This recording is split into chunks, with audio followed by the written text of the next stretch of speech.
tugenda mu maaso mbebaza okuba nti mufuddeyo okutwala ensonga zino nti nkulu biizini rahman. Mujjukire nti emisomo gino gyonna ku YouTube channel yange gibaako Sheikh Rugwana Adam. Osobola okugenda bwobanga ku WhatsApp wano gukubuzeeko osobola okugisangayo kubanga ngisaayo biizini rahman. Tugenda kutunuulira hadithi 233 era ku nsonga y'obutebenkevu mu swala ejibwa kwa Abi Hurayra Allah asime kuye atugamba nti salla bina rasulillahi sallallahu alayhi wasallam asr, nabbi yatusaazaako eswala eya asiri lumu. Abi Hurayra atunyumiza nti nabbi yabasaaza eswala eya asiri sallallahu alayhi wasallam. Fabaswara birajulin yusalli, ne bwe baamaliriza okusaala nabbi nga tanaba nakukyuka kutunula mabega kyava ayogera ebigambo bino kubanga yali alabyeyo omusajja omu yali asadde eswala nga tebadde nnungi. Nabbi kyava ayogera ebigambo bino sallallahu alayhi wasallam, yagamba bw'ati: ya fulan ittaqillah ahsinu salataka.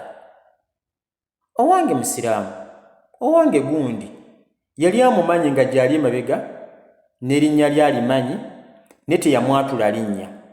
Ng'emabega wali bwe mujjukira nti nabagamba nti yali nkola ya mubaka obutaatuukiriza abantu mannya gaabwe ne bwe yabanga ategedde ani akoleza ensobi ng'akyogerera mu jjeno naga nti waliwo abakola kino si kituufu, gwakola kino si kituufu, so sigamba gwe kamada wagize bwoti. Teyali nkola ya mubaka. Kati omubaka agamba nti owange gundi tya Allah, musiraamu tya Allah. Yali alina gwagamba ng'ali mu layini eno egiyakamala okusaaza. Ahsinu salataka, longoosa esswalayo, tebenkera muyo, gw'osinza mutegeere. Bw'oba osaala tebenkera mu swalayo. Atarawuna anni la araakum, gwe tolowooza tokimanyi nti mbalaba? Mbeera ntunudde eno nga mbasaaza naye nga nsobola okulaba buli ekindi emabega. Ezimu ku miracles oba ku byamagero by'omubaka Muhammad sallallahu alayhi wasallam obutafaanana naffe bantu, ye yalabanga ebimuli emabega mu mugongo. Ffe bwe tuba tutambula oli asobola okukongoola, asobola okukola ki, toyinza kukiraba. Naye omubaka yasobolanga okulaba ng'atunudde eno naye ng'asobola okulaba buli ekimuli mu mugongo. Eyo yali miracle y'omubaka Muhammad sallallahu alayhi wasallam. Kati bwe yabadde asaaza eswala ya asiri, ayina gwe yalaba nga tamugoberera bulungi, apakuka nnyo oba nga tatebenkedde, bw'amaliriza eswala kyava mugamba nti musiraamu tya Allah, olongoose eswalayo. Gwe tolowooza atarawuna anni la araakum, tokimanyi nti mbalaba? Inni la ara min khalufi, nze gwolaba nsobola okulaba mu mugongo gwange oba emabega wange, kama ara min bayini yadayya, nga bwe ndaba byonna ebindi mu maaso gange nga nkozesa amaaso gange, bwe ntyo bwe ndaba buli ekindi mu mugongo. Amakulu nkulabye ng'osaala nga toli mutebenkevu, ng'ofa gasaala, nga teweetowazizza mu maaso g'oyo gw'oyimiridde mu maaso ge. Kyava ayongera n'agamba omubaka sallallahu alayhi wasallam, nabano n'abagattamu abalala bonna badda bali mu swala, ahsinu salatakum, bannange mulongoose swala zammwe. Basiraamu mbakubiriza nange tulongoose swala zaffe. Wa atimmu ruku'akum, bwe mba mukutamye mukutamu olukutamu olw'amakulu. Amakulu otebenkere ku maviivi nga ne bakuteeka ejjiraasi y'amazzi mugongo tegwa, ogambe nti subhana rabbiyal azimi wa bihamdi emirundi gy'emeka? 3. So si kubanga atuukiriza okukola ebikolwa Allah sami Allah assalamu alaikum, ebigambo ng'olinga yazze yabyogedde nga katozze kola actions. Mu swala tetuleetamu actions zokka, mubaamu ebigambo ne actions zaabyo nga zigenderako.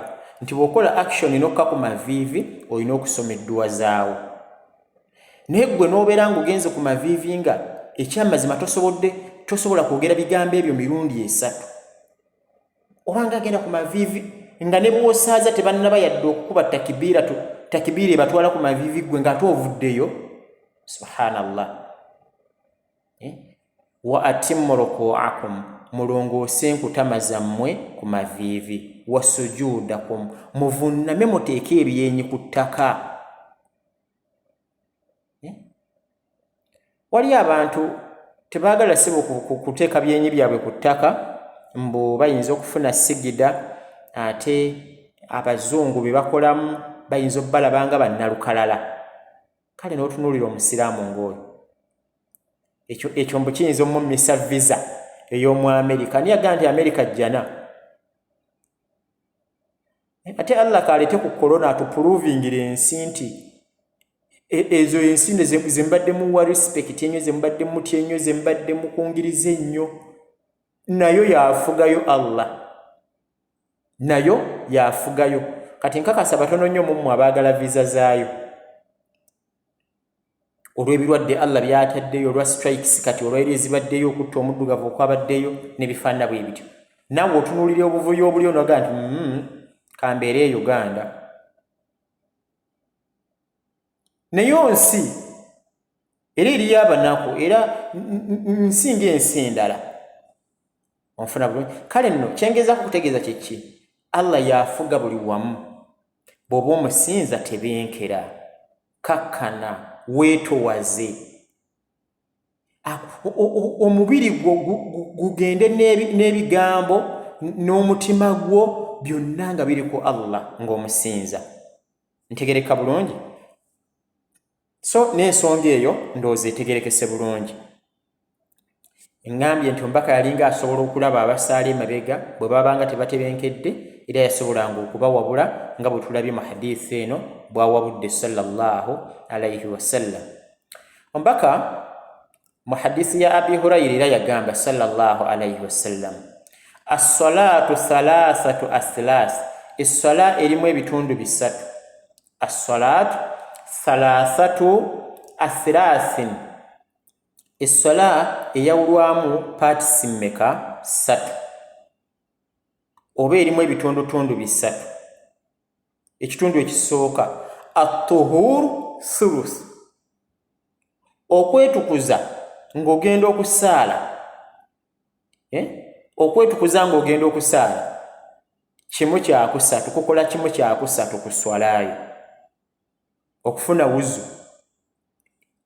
Ate nga mujjukira nabbi yagamba nti bannafiki baga nti izalatu najasa min thalatha, omuntu yejjako obukyafu ng'agenda okwerongoosa okusaala mu ngeri mmeka? 3.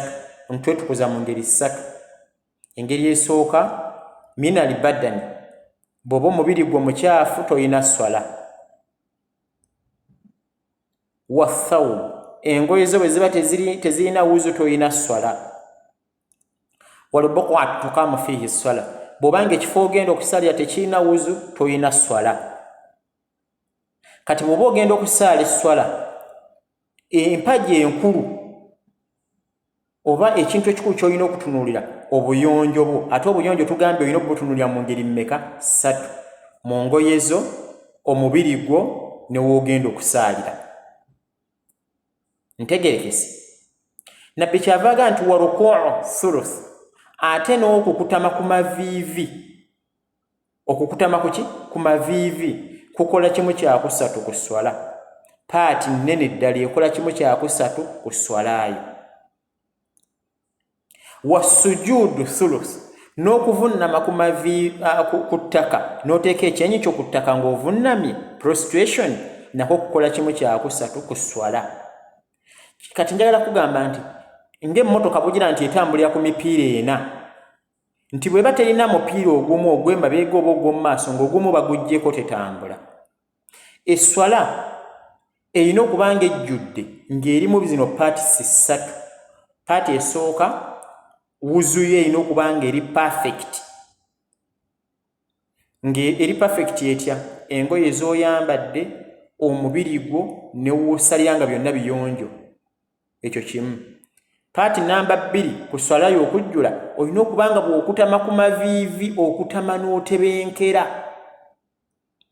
kubanga eyo paati nnene ekola kimu kyakusatu ate olina okubanga bw'oba ovunnamye ovunnama n'otebenkera eyo nayo paati nki nnene ompaka kyavaaga nti famani addaaha bihaqqiha qubilat yenna aba akutamye mu swalaye n'atuukiriza enkutama zaayo n'avunnama n'atuukiriza envunnama z'esswala eyo allahu tabaraka wataala esswalaye agikkiriza qubilat minhu allah akkiriza esswalaye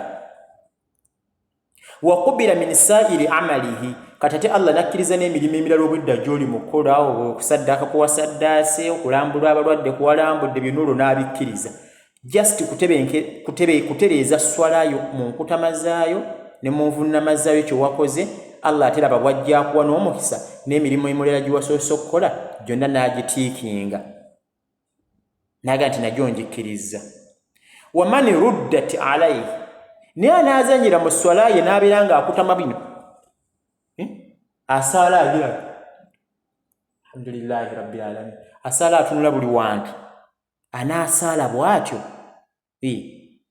waman ruddat alaihi salatuhu rudda alaihi sairi amali yenna anaazanyira mu swalaye tagenda kugifunamu mpeera anaamagamaga tagenda kugifunamu mpeera ate kisenga n'okunakuwaza rudda alaihi sairu amalihi n'emirimu gy'emirala allah agenda gikansolinga ntegerekese bulungi so twetereeze basiraamu